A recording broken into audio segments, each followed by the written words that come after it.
Hello students, in today's class we are going to learn thirds and English. In today's video we are going to see question number 8, a honey bee speaks. एक honey bee बोलती है. सो इसमें हम देखने वाले हैं इसके पूरा क्वेश्चन आंसर्स जितना आपके डाइजेस्ट में है. तो यही सारे क्वेश्चन आंसर आपको वर्कबुक में भी लिखना रहता है. ठीक है, कुछ एक्स्ट्रा क्वेश्चंस भी होते हैं और टेक्स्ट बुक के क्वेश्चंस रहते हैं, सारे इसमें रहते हैं. तो चलिए देखते हैं. मैं आपको यहाँ पे हार्ड वर्ड की मीनिंग भी समझा देती हूँ. देखो, जैसे मोनोलॉग का मतलब क्या होता है, एक long speech by one person, एक लंबी स्पीच किसी पर्सन के द्वारा. फ्लिटिंग मीन्स क्या होता है, फ्लाइंग क्विकली एंड लाइटली, यानी फटाक से यूं क्विकली और लाइटली, एकदम लाइटली उड़ना, जिसमें मतलब ज़्यादा कुछ दम ही नहीं लगाना पड़े, बस लाइटली क्विकली उड़ जाना. Material, something from which things are made. Material का मतलब कुछ ऐसी चीज़ जो किसी दूसरे चीज़ से बनी हुई है. लार्वा क्या है, प्लूरल है लार्वे का. इसका मतलब होता है एक इंसेक्ट का फर्स्ट स्टेज उसकी लाइफ का. Just when it comes out from the egg, जैसे ही वो एग से आता है तो जो पहला स्टेज होता है किसी इंसेक्ट का उसे बोलते हैं लार्वा. आपने लार्वा पढ़ा होगा हनी बी के बारे में, लाइक और बटरफ्लाई के बारे में. ठीक है. वेपन, वेपन क्या होता है, something used to fight someone और something.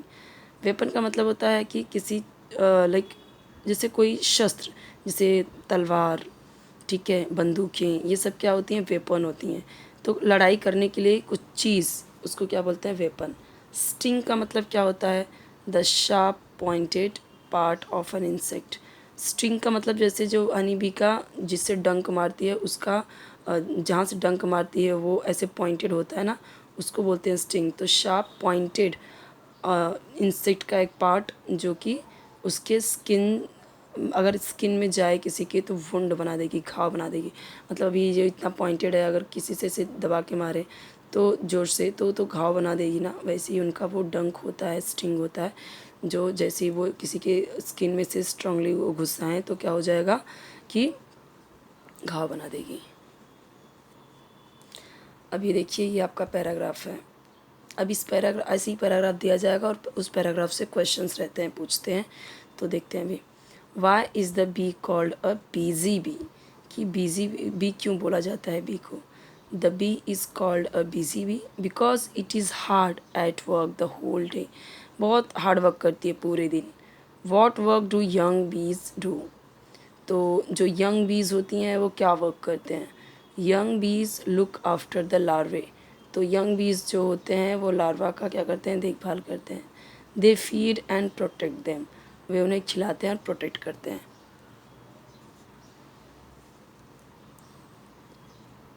What weapon does the bee have. तो बी के पास कैसा वेपन है, तो उसके पास स्टिंग है as a weapon. When does the bee use its weapon. The bee uses its weapon when anyone comes near the comb to disturb it. तो बी यूज़ करता है अपना वेपन जब कोई उसी के कॉम के पास आता है और डिस्टर्ब करता है.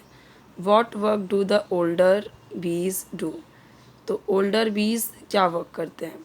द ओल्डर बीज fly out of the comb and gather nectar and pollen from the flowers.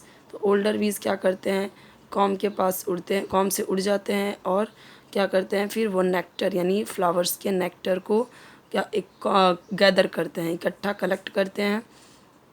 And pollen from the flowers, flowers से पॉलन इकट्ठा करते हैं. They carry them back to the comb and turn them to into sweet thick honey. फिर उसे क्या करते हैं, com के पास लेके जाते हैं और उसे स्वीट थिक यानी गाढ़ा मोटा हनी बनाते हैं. देखे होंगे आप हनी कैसा. अभी जो फ्लावर्स के नेक्टर होते हैं वो कैसे होते हैं, वो तो एकदम पतले होते हैं ना, एकदम जैसे पानी के जैसे, ऐसा लगेगा कि पानी का रस जैसा. लेकिन जब वो नेक्टर हनी में कन्वर्ट हो जाता है तो काफ़ी वो कैसे हो जाता है, डार्क हो जाता है, थिक हो जाता है. Give one difference between nectar and honey. तो नेक्टर और हनी के बीच का डिफरेंस बताना है. नेक्टर थिन होता है जबकि हनी थिक होता है. ये तो मैंने भी आपको बताया क्योंकि मैंने भी जैसे आप फूल तोड़ोगे तो फूल के नीचे का जो ग्रीन कलर होता है उसको निकालोगे और नीचे जब ऐसे दबाओगे ना, उसे प्रेस करोगे तो एटलीस्ट 2 ड्रॉप्स तो निकलते हैं उसमें से, उसके नेक्टर। जैसे येलो कलर का जो फ्लावर होता है कनेर का, इतने लंबे लंबे, उसको जब आप तोड़ोगे ऐसे नीचे से उसके ग्रीन वाले, और फिर ऐसे उसको उसको देखोगे ना तो उसमें से 2 ड्रॉप्स निकलेंगे nectar. Find the meanings of the following from the lesson. Honeycomb, तो हनी कॉम के बारे में क्या है? A big house made by bees with thousands of cells, उसमें थाउजेंड्स ऑफ सेल्स होते हैं जो बीज के द्वारा बनाए जाते हैं। Each cell has equal sides, हर सेल के क्या होते हैं? इक्वल साइड होते हैं। Beeswax material for building the comb, तो बीज वैक्स क्या होते हैं? मटीरियल होते हैं जो कॉम बनाने के लिए यूज़ आते हैं। नेक्टर यानी स्वीट जूस होते हैं जो फ्लावर में होते हैं।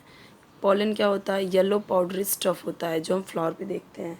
तो आप देखते होंगे कि वो जो फ्लावर होते हैं ना, तो उस पर आप जाओगे तो देखोगे कि अगर उस पर हाथ हाथ करोगे या फिर आपके कपड़े में लगा तो येलो येलो पाउडरी स्टफ़ लग जाता है, वही होता है pollen.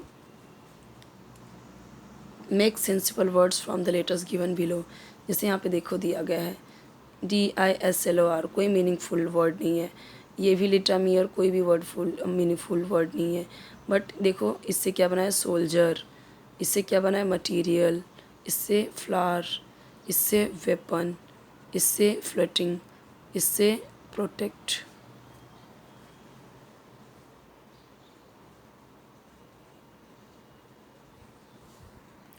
Question number 4. We use the words busy as a bee to describe a person who keeps working happily all the time. What qualities do you think of when you imagine the following animals? We dash as a bee. तो क्या लिखेंगे? इस dash में क्या answer लिखेंगे? ये BUSY, busy as a bee. Second में क्या है? डैश एज अ लायन, तो यहाँ पे क्या लिखेंगे? यहाँ पे लिखेंगे ब्रेव। यहाँ पे देखिए ब्रेव, ब्रेव यानी बहादुर।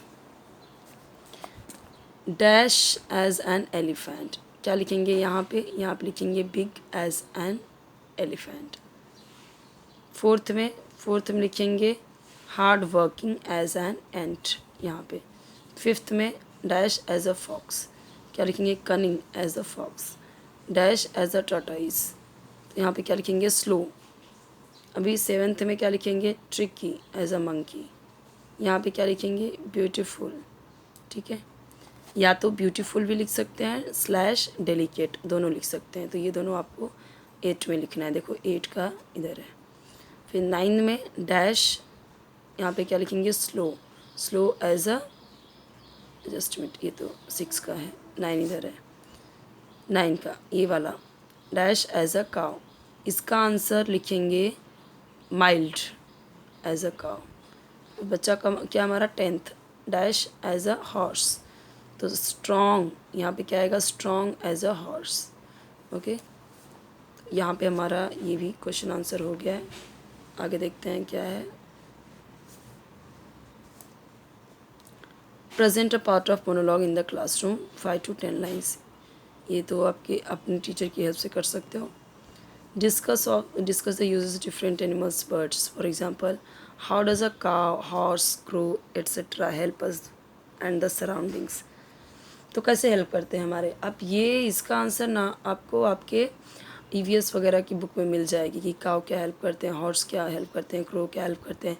आपने EVS तो पढ़ा ही होगा, तो EVS में आपने देखा होगा कि ये बहुत सारे एनिमल्स क्या क्या हमारी हेल्प करते हैं, क्या हमारे काम आते हैं, वो आपको मिल जाएगा। और क्या करना है? हनी कॉम सेल्स को आपको पिक्चर बनाना है, ये तो आप बना ही सकते हैं, और ये आप लिख सकते हैं EVS से। ओके, हम नेक्स्ट चैप्टर में हम देखेंगे, नेक्स्ट वीडियो देखेंगे ड्रेस क्विकली, वो हम देखेंगे नेक्स्ट वीडियो में।